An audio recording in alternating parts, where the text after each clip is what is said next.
ni buma kan boro kan chung boro chung bay thong ja te se re se te ama thong ja te se re se te ama Tripura ha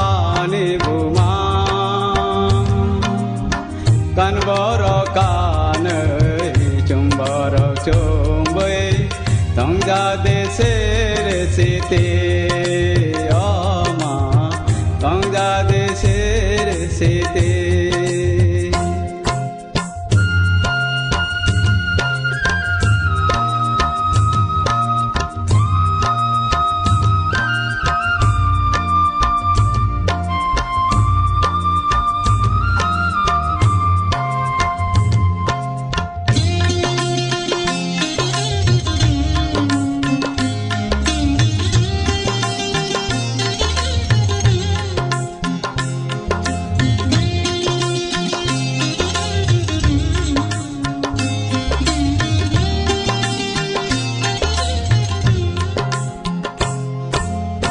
boro kha ko ye chung no ba po la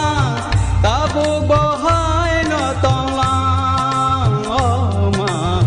ta bu bo hai no tong la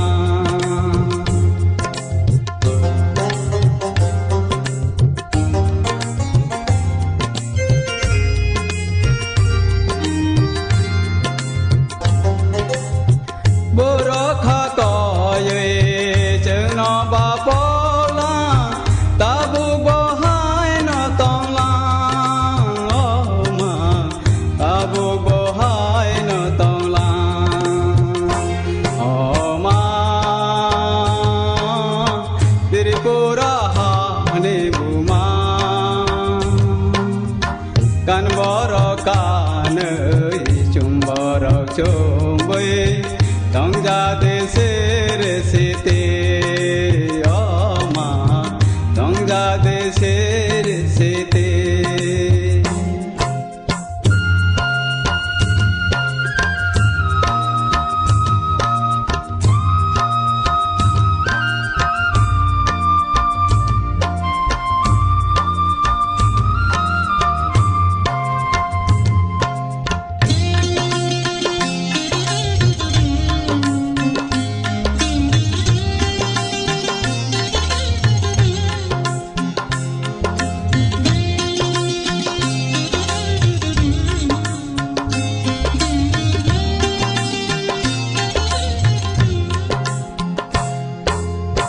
kan boro kan de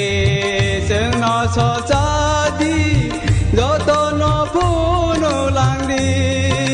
yo ma do to no phu no lang di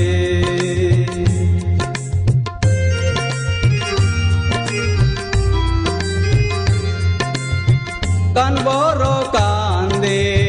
seng no so cha di do to no phu no lang di Joto no phu no lang di o ma Tripura ha ni buma kan boro kan chung boro chung bay thong ja te se re se te o ma thong ja te se re se te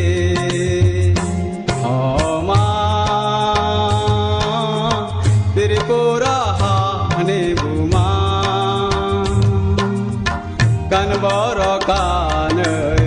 chung boro chung bay thong ja te se re se te o ma thong ja te se re se te